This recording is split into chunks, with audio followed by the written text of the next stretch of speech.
I think we're live on IG. Okay, I'm also live on Facebook. So good evening. Actually, it's good evening. It's 6:30 p.m. sa Maynila. So I think it's raining outside, and I hope everyone was able to come home already from work. I think we're starting face to face na no sa Manila. So this afternoon or this evening rather, we will be having a very interesting topic. Ayan, tungkol siya sa pagbubuntis or maaring hindi pagbuntis or fertility and or infertility. So, of course, this is we will not be discussing like advices on how to become pregnant or whatsoever, but we will be having a guest who is actually a mom, no? So meron siyang right to talk about this certain topic, and of course, how this very important matter or aspect of life ay nakakaapekto sa ating buhay pampinansyal, sa ating pera, sa ating kabuhayan, sa ating finances. So we will be talking about that tonight. But of course, before we go to that, ayan, magkaroon muna tayo ng sharing. So please share our live event. We are live here on Facebook, Dixie Facebook, also on my Facebook, and we are also live here on IG. So confirm nyo naman kung nakikita nyo kami dito sa IG. So paki-share yung live event natin. Yeah, it's really raining outside right now, so I think marami pang hindi nakakauwi or whatsoever, no? But as soon as you get home or you're still on the road, then maybe you could wait lang, I'll just accept our link. Okay, there. So you may download the app. Ayan, in-approve ko lang. But first and foremost, after sharing, syempre, dito na tayo sa ating download the app. So kung mapapansin ninyo, and I think I have some friends already, no, who actually have downloaded the new Bixi app. So it's very exciting. Ayan, ang dami niyang bagong features. As you can see, that's actually my actual profile in there. So I put it there. So makikita niyo naman yung difference. We now can see yung we have daily affirmations. Makikita din ninyo yung mga live events namin every week. Ayan, so we have live events every week. And of course, meron din dyan Finance Frenzy quizzes. So these are very kumbaga parang up-to-date and interesting quizzes, no, about finances, about sa knowledge natin, ano bang alam natin tungkol sa investing, ano bang alam natin tungkol sa inflation, or any iba't ibang topic siya. So one set of quiz a day. So aside from just getting the correct answers, no, of course matututo din kayo dyan. You will be able to learn a lot of, sometimes they are just simple things, but actually hindi pala sila very common. So you can actually learn a lot from these quizzes. So we have aside from that, you can now you also have my Bixi number. Alam mo, to me, I'm so biased towards our Bixi number, because that is one life-changing decision for me. Kasi when I knew my number, I knew I had to act.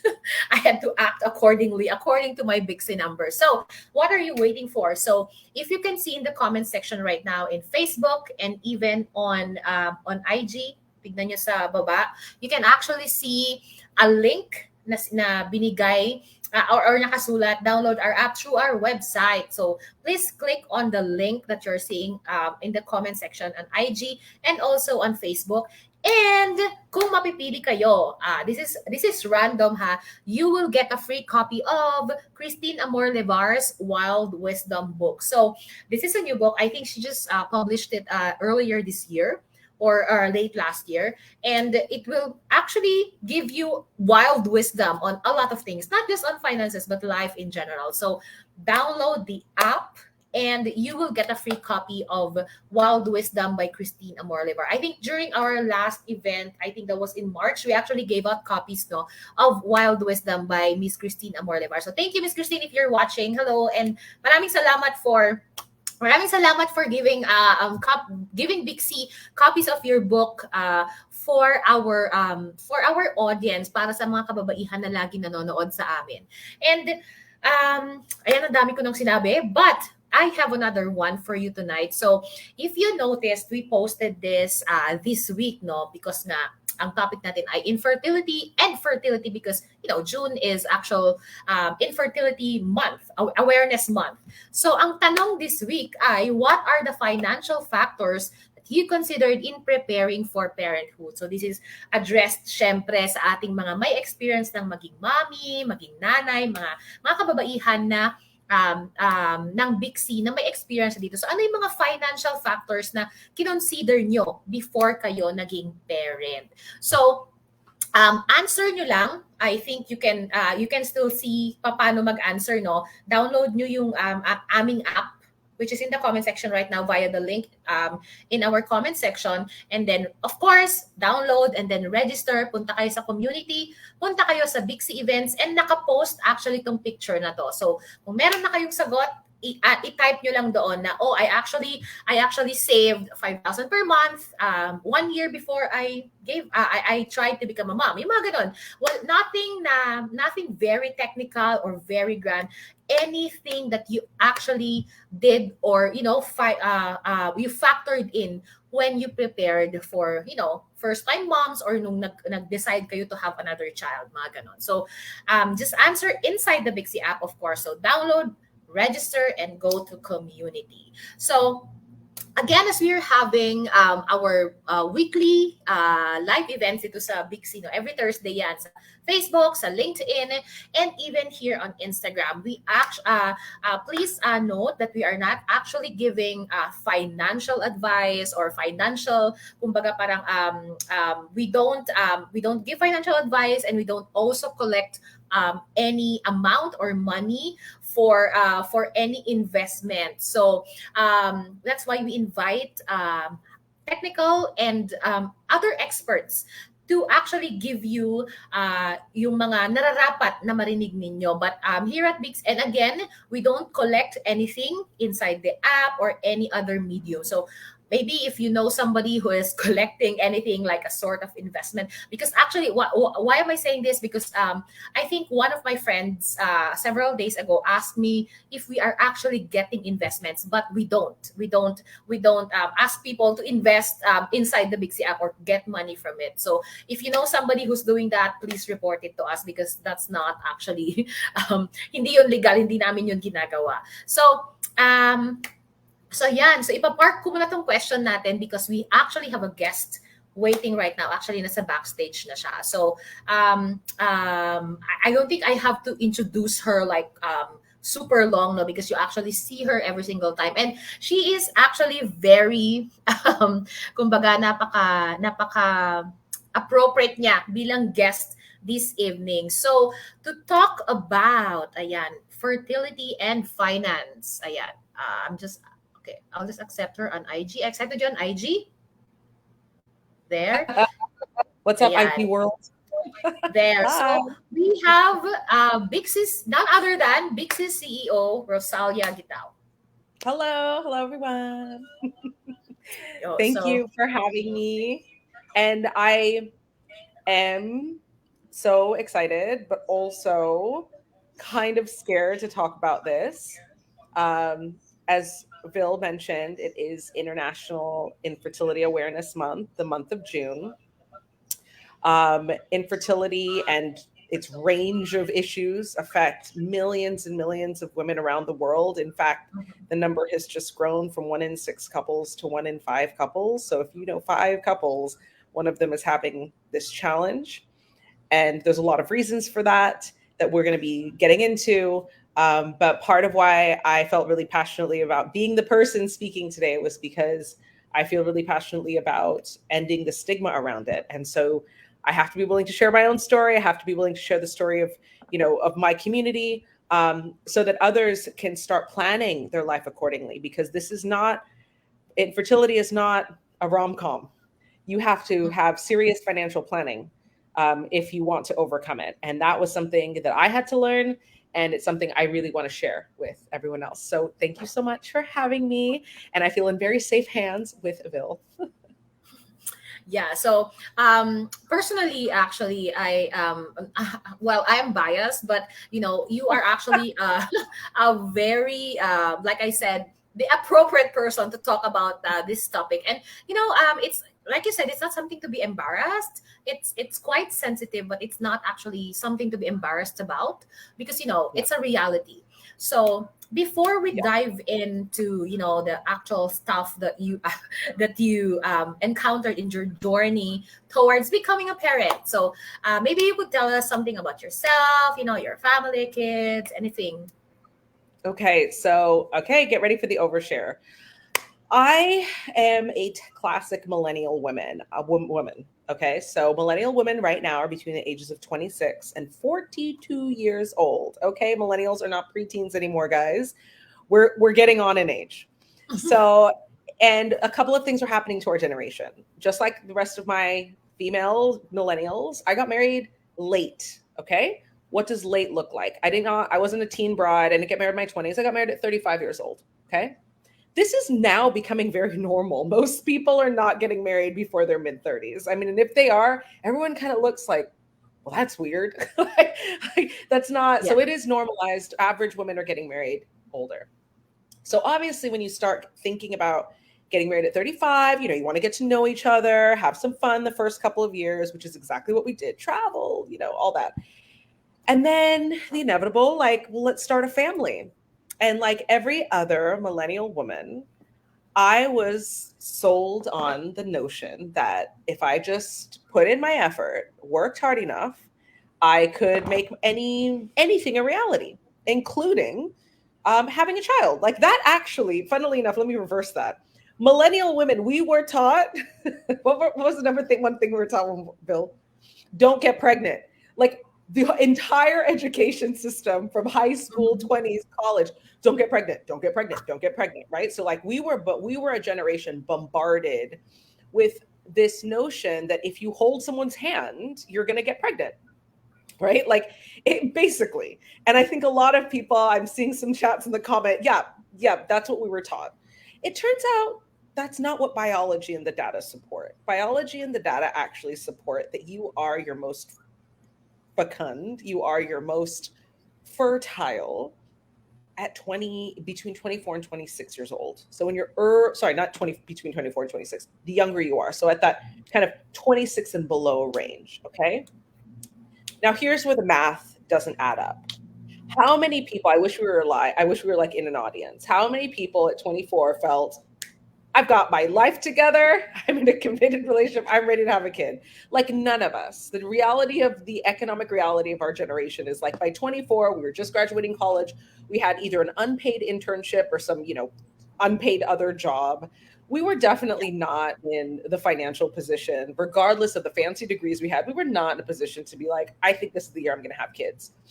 So it takes a while. It's taken a while for our generation, contrary to our parents, to build their careers and have some kind of financial stability, right?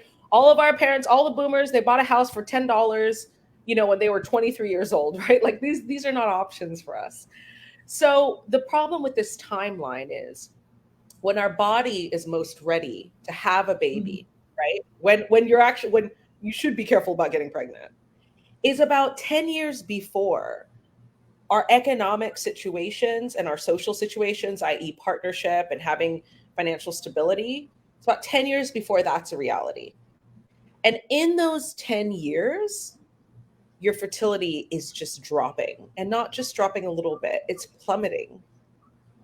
And this is where the scary parts come in. And this is where I think a lot of our Bixie users and Bixie community have voiced, yeah, that happened to me. Because the data shows there's huge drops in fertility at 32 years old, at 35, Mhm. and then there's like a a scary drop around 37, where it becomes. And I think the best illustration I saw of this was like somebody put out a carton of eggs, right? So it's like 12 eggs, and at 24, 11 out of 12 of them, or 10 out of 12 of them were good eggs, and then you get to your 33rd birthday, and like not 8 out of 12 of them are good eggs. And then the scary things happen. And then you get to like 37 and like half of them, so only 6 out of 6 of the eggs are good. And then, ooh, don't get me started. Once you start pushing into the 37, 40, you're talking like 2 out of a dozen are good. So when you really see that, and I'll share this inside of the Bixie app, inside of the Bixie community, there was a really good video illustration of that. You realize, like, oh my gosh, like it is truly a shot in the wind to get pregnant after the age of 35 years old. Like it's not a guarantee. It's not like, oh, I'm just gonna like go to bed and get pregnant. No, no, no, no, no, no, no. So a lot of millennial women, a lot of the Bixie user, our average user is 33 years old. They don't realize this because none of us were taught this. We were taught 33 is young. I have all the time in the world. The biological reality is that we just don't. As much as we have all the time in the world for other things, we just don't, right? So that was a situation I found myself in. 35 married, 37, let's go, like, let's do this. And turns out my egg quality was bad. In addition to the number of eggs I had wasn't, that also goes down with time. FYI, we're born with the number that we have for the rest of our life, right? So these are two factors working against me. And tried to get pregnant for 6 months and nothing. So at my age, that's when I had to seek medical intervention, right? And because of my age, they were like, let's just go straight to IVF, in vitro fertilization, right? So my experience with reproductive health is there's a spectrum. The spectrum is from I'm 22 years old and I get pregnant by holding hands, all the way to I'm 40 plus years old and I get pregnant by having a donor egg, donor sperm, and a surrogate. Okay, like that's the spectrum. And then there's everything in between. There's everything in between. And over time, the spectrum, like I said, from holding hands and getting drunk to surrogate, donor egg, donor everything, the cost just keeps going up. So holding hands, getting drunk, free. Surrogate, donor egg, donor sperm, like the works, hundreds of thousands of dollars. And everything is in between. And so that's what we're really here to talk about today.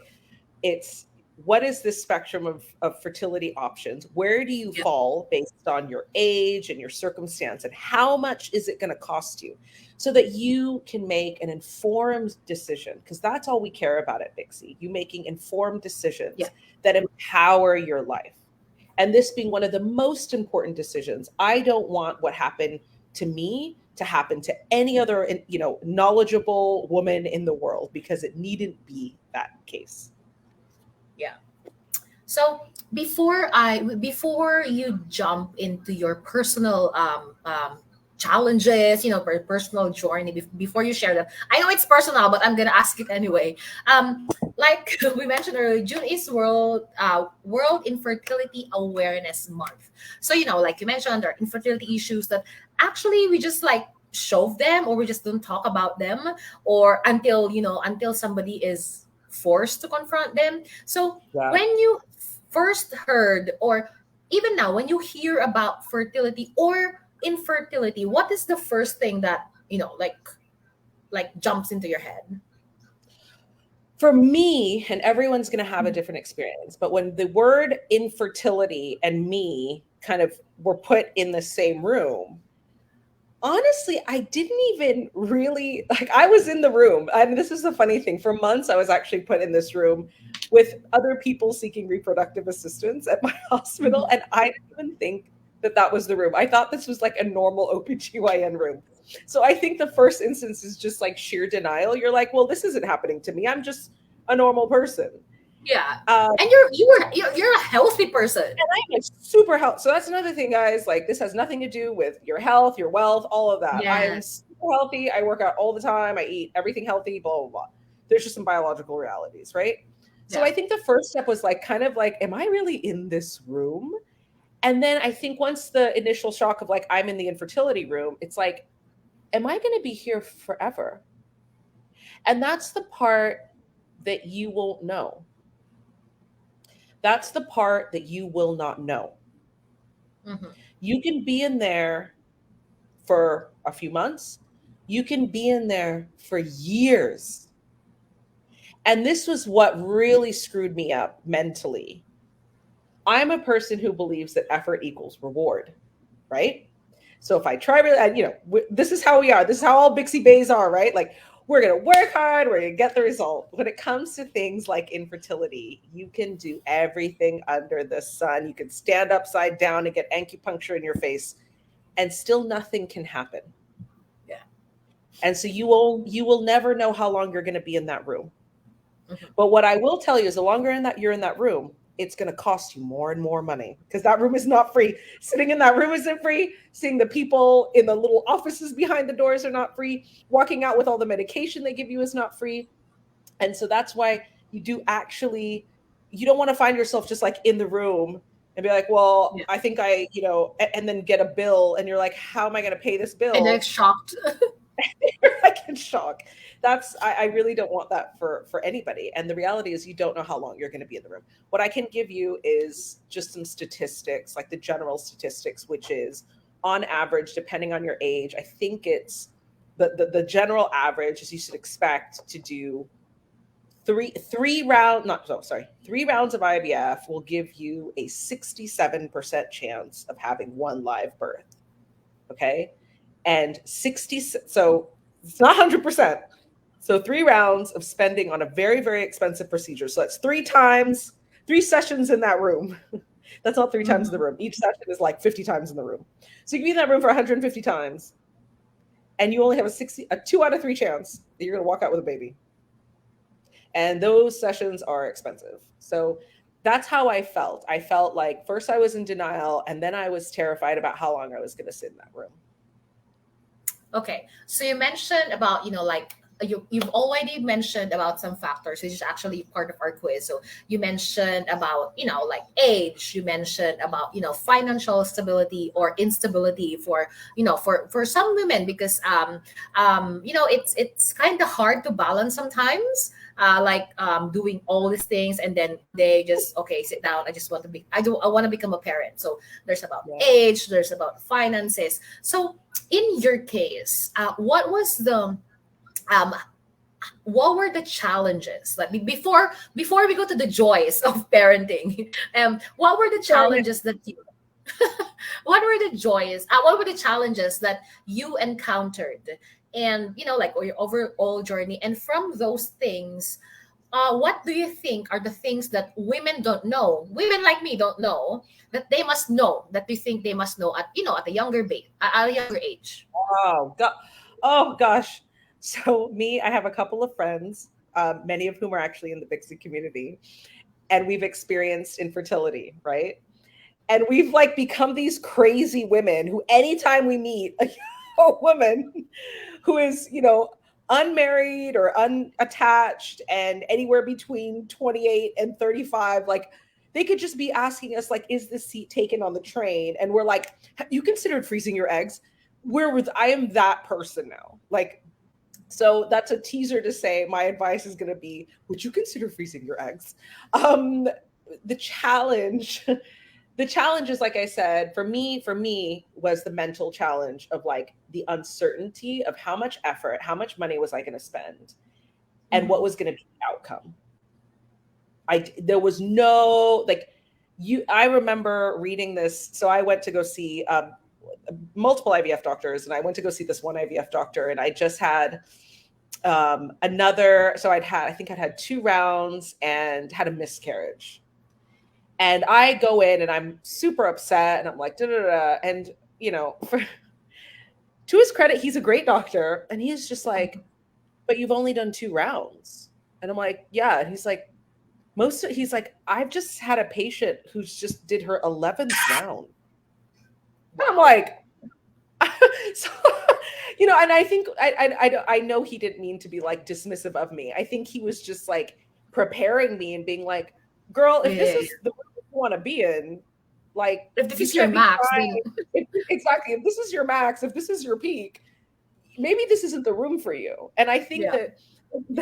that kind of did put things into perspective. 11. And I know many women, some of whom are literally watching this right now, who've had 5, 6, 7 multiple miscarriages. Like it's a whole thing. It's not like in the movies where it's like, I just go and I get this injection, they give me a baby. Like it's not at all like that. The uncertainty and the cost and the experiences like, miscarriages or not, things not working, like these are all very, very real. So there's so many, and ultimately it comes to the challenge is the uncertainty. The Mm-hmm. challenge is the uncertainty of this journey. How long am I going to be on this roller coaster? How long am I going to be in this room? How much am I going to spend? What horrors await me, i.e., miscarriages and all this stuff? What horrors await me? And like, am I ever going to leave here with a cute little baby? Like that's really, really challenging, and it can get really, really taxing. So what I wish women would have known, and this is something like that I wish I had known. I think that I wish I'd heard a conversation like this Yeah. from people who'd been through it. I wish that people did When not you were talk like about it 20. when I was 20, when I was 30, when I was older, even like nobody talks about this, and nobody Yes. in my community, nobody talks about this, and nobody says like, well, this is how this situation is. I think that would have been extremely helpful. There are some online sources, but again, you have to parse through so much Yeah. I crap. think because Yeah, I think because it's usually women actually feel like shameful when they Oh experience things yeah, like this, because yeah, society expect you to, like, especially when you're like in your 30s, especially when you just got married, and you're like, oh, when is the baby coming, yeah. when am I having like a niece or a grandchild or all this stuff, so they'd and, and, rather and not then talk on about top it. of that, having it all right, like everyone's Yeah. always like, in this day and age of Instagram and all, you got to have it all. You got to have an amazing career, you've got to like have a billion followers, you've got to have a baby and then seven babies, and everyone has to be good looking, and then you Yeah. have to go back and be a size 2 after you just had seven Yeah, and babies, like, you must have abs. and you must have abs.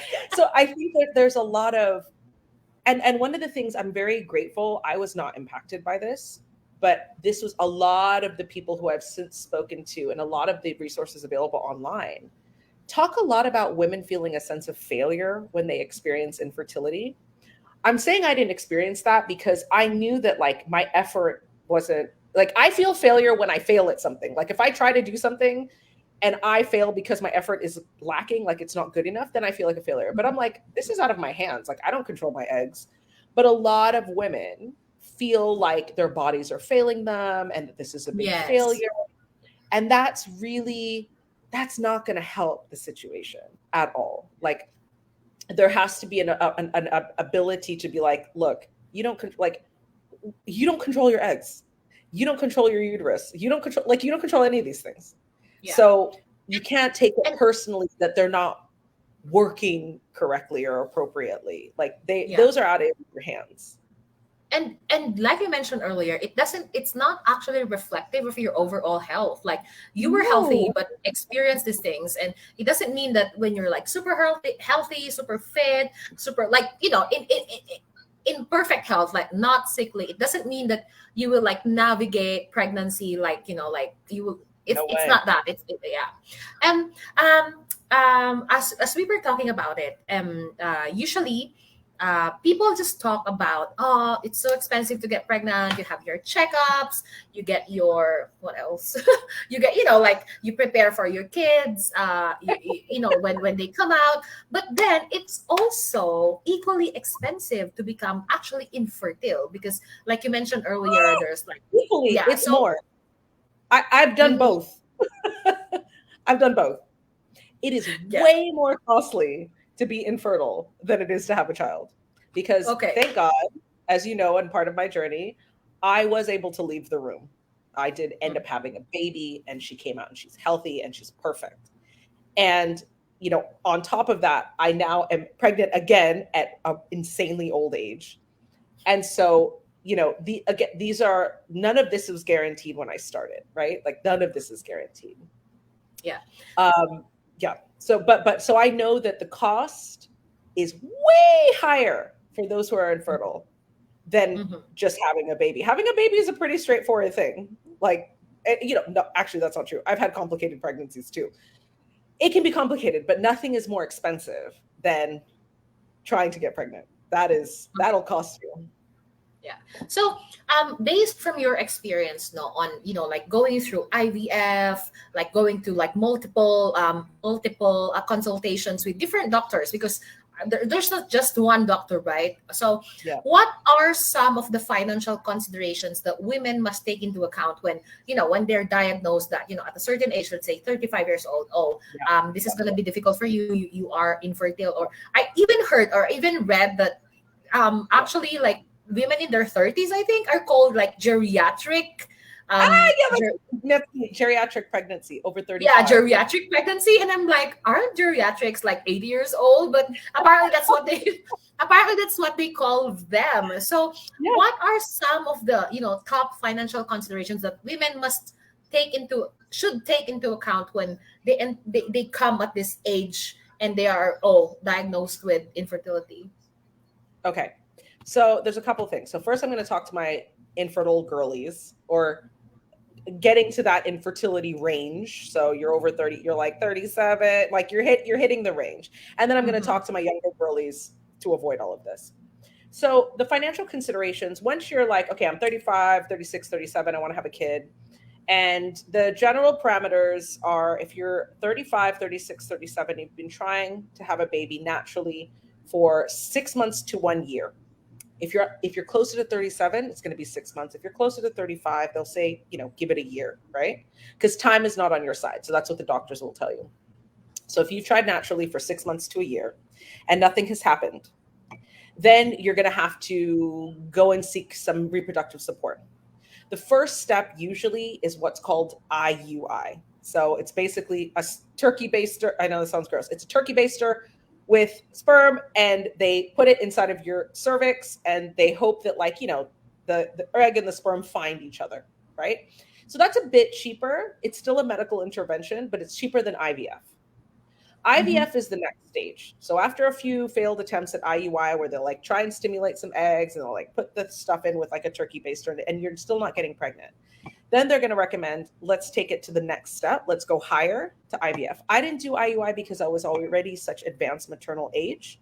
I was 37. So they were like, let's just skip this middle part. You don't have time to waste messing around, right? Let's get to the crux. So around that 37-year-old, or like 36, 37-year-old mark, you might go straight to IVF. Now, there's a lot of diagnostic tests that are going to be given to you ahead of that to determine what is the issue. So, reproduction, there's the egg, there's the sperm, there's your cervix, there's your uterus, there's like a whole system, and they're going to try and identify which one is the problem, right? So, assuming that they identify that the problem is like your eggs, like it's not the sperm, because the sperm is the easiest thing to test. Your cervix looks, or your uterus looks good. There doesn't seem to be any fibroids and issues. So, they're going to be like, maybe it's the eggs, right? So, then the only way, and this is why IVF is like the only way to find out about your eggs and your egg quality is actually to go through the IVF process, basically, because they have to stimulate, they have to get them out. And only when they take them out are they like, oh, ooh, like, in my case, that was their reaction. They're like, oh, you have, we actually got a good number. Ooh, they're all not good quality. Like, that's what happened to me, right? So, and that's what happens to a lot of women. So I think that's what I would say, that if you're in that 35 to 37 range, you should probably go in thinking with a budget estimate in your brain of an IVF round. You can, by the way, call any hospital. Look, you just Google IVF in my area, call them and ask them what an average round costs, so that you have that number in your head. And then you might want to, I know I hate to say it, but you might want to multiply that number by at least two. Because remember what I said earlier, 3 rounds gets you Yeah, yeah, 67%. yeah, yeah. So it's like, it's a numbers game. So you should have at least enough cash to get through two. And then let's go to all the appointments. Let's investigate with IUI. Let's do that. What you don't want to do is be like, well, just take it step by step, because these are very, very expensive. So just to give you a range, I looked across Asia. I don't know what it is outside of Asia. In Thailand, you're looking at between 10 and 15,000 US. In the Mm-hmm. Philippines, you're looking at between 5 and 10,000 US. Mm-hmm. And in Hong Kong, you're looking more towards like 20,000 US. That's a It's lot. That's a lot of money. it's guys, it's a lot. It's it's a lot. Another thing you can do to advance prepare is you might want to call your current insurer, because some insurers actually cover one, maybe even two rounds. So in Okay. my case, actually, we found out, we didn't know this because like who reads their insurance every day. My first two rounds were covered. So Mm. that's something that's a step you can take today. A step you can take Yeah. today is call your insurer and be like, "Hi, what reproductive, assistance is covered? If none, okay, cool." The second step then is call clinics in your area and ask them for cost estimations for IUI and IVF so you can start preparing and have making the calls and getting support from your family and whatever else it is that you need to do. But that's for, like I said, my geriatric girlies. I'm with you in solidarity. then there's my then there's my younger sisters. The young sisters. My sisters in the trenches, the 32, 31, 32, 33-year old ladies, okay? I was one of you. I was like, out there, single, life in the city. No, like not thinking about like having a child at that moment. The problem is, as you approach into entering geriatric girly life, you're lessening your chances. Mm-hmm. So when people ask me, like, I remember I mentioned, like, I now walk around and tell random people standing on corners that they should consider freezing their eggs. I'm talking to the 32-year-old, 33-year-old, 34-year-old, generally, like, still single and ready to mingle. Like they haven't found the one yet, the life partner, but they know that they want to have a kid at some point, not today, but at some point. So that is a time when you can maybe do something about it. Again, not a guarantee, but egg freezing is basically the first half of IVF. Egg Oh, freezing is yeah, yeah. taking out and freezing them. So what you do basically is you freeze the quality and the quantity that you have at a younger age. Because as I mentioned, there's that drop, boom, like that, there's like that 37-year-old drop. And you can basically kind of see if you can head that off. Not guaranteed, it's absolutely not guaranteed to work, but it buys you more chances than waiting for it to be too late.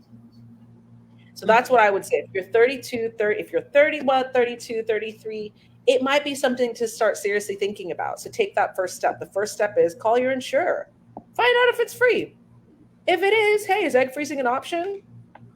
Then, why not? It's not that big of a deal. It's 2 weeks of discomfort tops, and then you buy yourself a little bit of an opportunity in the future to create the family that you want when, or if or when you meet the partner of life, if that's what you choose to do. But yeah, and so I think that that's something that I wish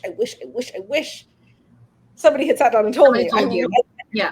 Like, I really wish that somebody, and to be fair, one person told me this, and it was a man. And it was a man married to a woman who did IVF. So thank you very much. And I remember it very specifically. He sat me down in Hong Kong and he's like, Rosalia, do you want to have kids? And I was 35 or 36. I just got married. He's like, do you want to have kids? And I'm like, yeah. He's like, please consider getting your eggs frozen. Because again, he'd been on the other side of the journey. So he's running around Mhm. telling every young Yeah, woman yeah, yeah. he's ever, and he And I'm was glad he right. did. Yeah, right. Exactly. Like he was right. Yeah. So I think that's what I wish somebody had seriously sat me down, not at 24, not at 26, I wouldn't have listened, but at 31, 32, 33, who I was working with at that time. As it turns out, my employer at that time did pay for egg freezing. So and I didn't even ask the question. I didn't even think about the thing. And maybe that would have saved me a lot of heartache 5 years later, Mm-hmm. where I had really bad quality and a lot of uncertainty. Maybe if I'd had eggs that were 5 years younger than me, things would have been easier. Mm-hmm. So that's how I would say I would really, really stress, if you're 31, 32, 33, 34, and unattached yet, you really need to think about freezing. If Yeah. you're 35, 36, 37, and you are ready to have a kid, you should start looking at your options. You should talk to your insurer. You should do cost comparisons, and And you can consider going out of country if it's too expensive and where you are. Like there are many places do it, and many places do it to very high standards as well. So shop around the same way, you can be a consumer about it. Yeah. And having a conversation about like topics like this is not actually very common. I remember, like, I think I have, as much as of course they want this to be personal, no, and Yeah. but the thing is, it's not very popular, it's not very common, it's not very usual to talk about it like in a dining table. If you told somebody No. that, yeah, and with that, for instance, like a newly married couple, like who's not yet pregnant, and they get asked like in the dining table, like, All the oh, time. yeah, all the time, like, hey, when are you having babies? And even though they are in a stage where they're doing like IVF and all those reproductive matters, it's not very easy for them to like open it out because Yeah. number one, I think it's very personal, but number two more is it's the general like outlook, it's a general comment that, oh, you're having IVF, but why, blah blah blah. So I'm Yeah. my hope after this conversation is that more women, or even like more men, and like parents, whatever, in general, could have like a healthier like approach when it comes to women or couples that are actually undergoing infertility. But before I only have maybe two more questions left. But before that, let me show again the question for this week, and Oh, which the audience can answer via the link in the comment section. So just click on the link, download Big C, and register and go straight to the community live event. So answer, what are the financial factors that you considered in preparing for parenthood? Or if you're a single person, or a person who hasn't had a child before. So what are the financial factors that you are thinking about now, that when that you might be needing when you become a mom or become a parent? yeah. So just download the Bixi app, download nyo lang yung Bixi, and then register kayo, punta kayo sa community, and then Bixi Live Events, nakapost tong photo na to. Just comment there. There's no wrong answer. All your answers are acceptable. And when you download the Bixi app, you get a chance to win, ayan, copy of Wild Wisdom from a book actually that is authored by Christine Amor Levar. So Christine is actually one of Bixi's advisors. She's fabulous. She's She's also helping fabulous. me. And this book Yes, is fabulous. yeah. That's the first thing I think about when I think of her. She's fabulous. So get some wild wisdom from a fabulous woman. So pag nag-download kayo ng app, you get a chance to win um, um, um, a free copy of her book called Wild Wisdom. So I will be sending it to you kung nasan man kayo. So again, download the app and answer our question inside the Bixi app. So what are the financial factors na kino-consider nyo or na-consider nyo in preparing for parenthood? So my second to the last question is that as much as I would like to ask because like you mentioned, there was just one man who talked to you about fertility advice. So if you will, I know that you have already mentioned about like advice, like check your insurer, check your age, check options around you. So what is I will just ask, what is the best financial advice for that you can leave our audience tonight, that you can share with women who are about to enter parenthood or about to have their second or third kid? Sorry, I just noticed that there I am. Oh, no. The Oh, IG just dropped. oh Sorry, yeah, guys. sorry. Technical. I lost. I was disconnected in IG. So let me see. Anyway, let me see. So I'll answer that question while you reconnect Yeah. on IG. The number one piece of financial advice I would offer to any professional woman, okay? Know who you Mhm. are. If you're the kind of girl that you were like, I can't wait to have a profession. I'm going to be a doctor. I'm going to be a lawyer. I'm going to be a CEO. I'm going to have, a Mhm. company, all this stuff. I don't care what age you are. If this is your ambition and this is your dream and you finished the undergrad, you did the grad school, you're en route. You need to think about this at some point because The reality is, a woman who is pursuing her big life and her big career, you're probably going to be like us, finding the one a bit later, starting a family a bit later, and you need to have the ability to operate on your timeline. So as soon as you can start financially saving for this or exploring your financial options, the better. So this doesn't apply everywhere in the world, but in some countries in the world, for example, there is like infertility insurance that you can buy. Mhm. That's something at Bixie that we're looking to find in more countries, and especially like that would make it available across Asia, where you can pay into, you can start when you're like 25 and you just pay into it so that if or when you need to, you can say, okay, I can do 2 rounds of IVF, and you don't have to like come up that day with $30,000, right? Okay. So, like, I would say find a some kind of scheme, because I know, look, we have, so when we're young and broke, we can't have like 10 savings accounts, like my emergency fund and my fertility fund. I know that's not practical, right? Sorry. I'm back on IG, so yeah, please join. Okay. So yeah, I know that's not practical, but what you can do if you're 28, 26 and watching this is you can start looking for in your area, and we will do a job of this at Bixie. We'll put this inside of our community. We're going to find those insurance, the infertility insurance that is available, and make that available to you guys, so you'll know, like, okay, if I live in X country, I can start paying into this scheme now, such that maybe in 10 years, if I need it, it'll be there for me. I think the other thing is some countries actually offer it, publicly. So we just did I'm trying to look. I can't see it on I can't see the IG, but anyway, some Yeah. countries No, actually just offer IVF for free. So I know in the UK and in France, there are public health options. So if you live in those countries, and we'll also do some of this heavy lifting for you and put it inside of our app.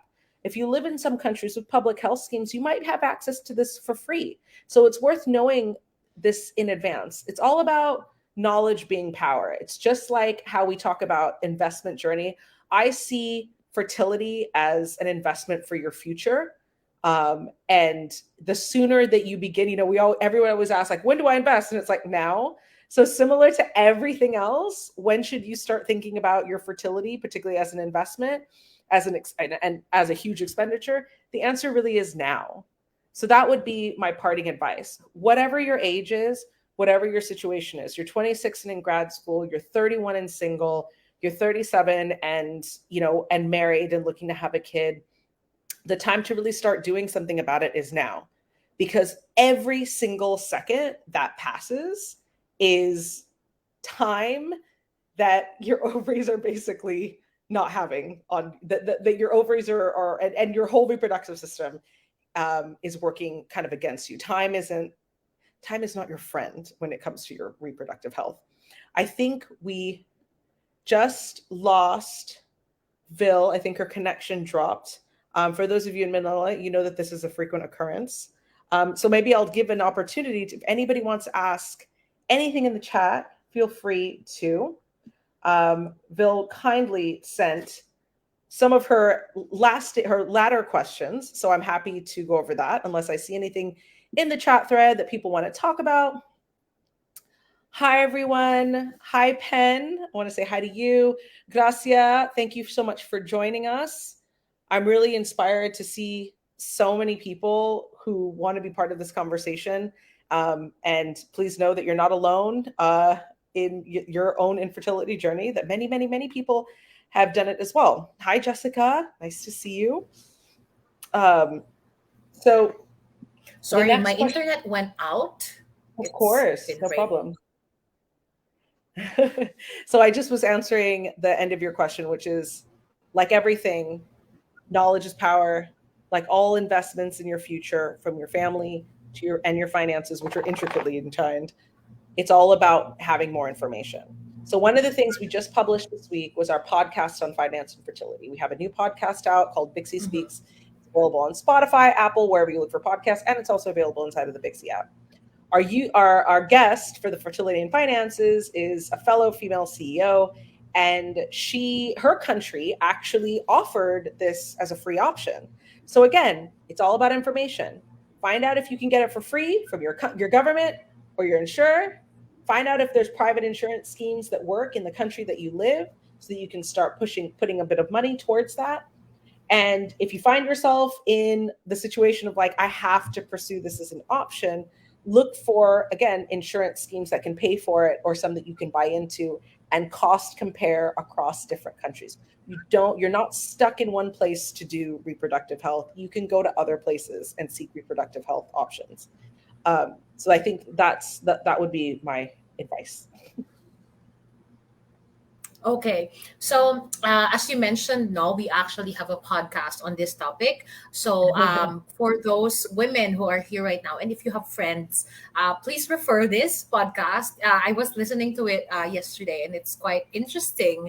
And it's not just for married people who want to have kids, it's actually for single women who want to have kids, or those who have already kids but want to have a second one and is having a hard time. It's actually for all the women out there. And aside from the topic on infertility, we also have podcast on money and marriage, or money and like parenthood. So you will be able to learn a lot from this podcast that that are actually not very theoretical. It's actually personally experienced by women who are also like us. So they're very relatable. So I think that would be my last question. So to close, because you actually closed with something that is actually found inside the Bixi app, because the podcast can be found inside the Bixi app. The all the other features like the community, we have a community of women who can actually maybe one, two, or even more people experienced or are experiencing the same thing as you do. So we have a community inside the Bixi app, and of course we can learn from these videos, podcast, and even some articles and a lot more. So again, I will be closing with download the Bixi app. There's a link that you can see in the comment section. Download the Bixi app and get a free copy of the book. So thank you so much, Rosalia, for sharing your journey. I know that it's very personal, but it's at the same time it's personal, and it's also something that a lot of women need to hear about. Like even for us that who are not yet there and who could also Oh, be there one day. It's you all need to hear about this. I'm telling you, you're going to find me on a corner. I'll probably find one of you and be like, have you considered egg freezing? Everybody, women, there are 4 billion women on this planet. Over a billion of them are Mhm. millennials. None of you guys are getting Yeah, married at 24 and having kids, okay? We're all yeah, we're all geriatrics. So this is for yeah. everybody, for every member of the Bixie community. This is for the Bixie lady. The Bixie lady is an urban working woman living in the global south, in Asia and in Mm. Africa. Like, this is happening to us, and we really need to start taking ownership of it and doing something about it, because we deserve Yes. all of our dreams to come true. And that includes having a family, Yes. which, by the way, is also an investment in your future. Your kids can be a social safety net. So, that's also something, that's also why this is a very Bixie topic. So, as One Boy was Yes. mentioning earlier, we discuss on Bixie Speaks a number of intersectional issues that Mhm. that mingle with our money, which are kind of uncomfortable, right? Like, nobody likes to think Mhm. about talking about money to their boyfriend, or talking about Mhm. money when they're having a baby, or talking about money, when they're married. But we talk about it because we need to talk about it. And we've seen the mistakes that happen when we don't talk about money vis-a-vis the issues that affect us most. So I really hope, my Yeah. hope is that everybody So walks away yeah, inspired today. all you have to do is follow us on our social media pages. We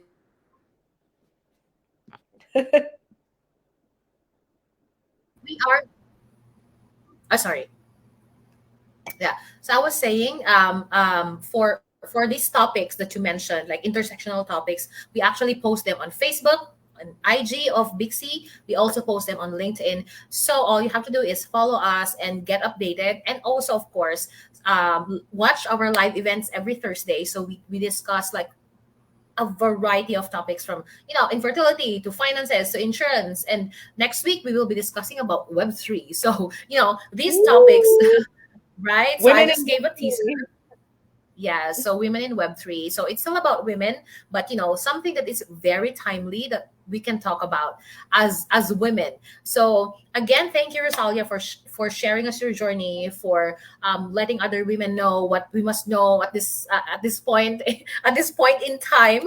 And yeah, next week we will be having Women in Web3, and of course, our game is still on. The question is still on. The live question is still on, and the free giveaway is still on. So thank you so much. Sorry for being disconnected on IG. Internet's really bad right now. And I will see you. We will see you again next week, same time, 6:30 p.m. Manila time, Thursday, for our Women in Web3 live event. So thank you so much and see you. Bye bye. Bye.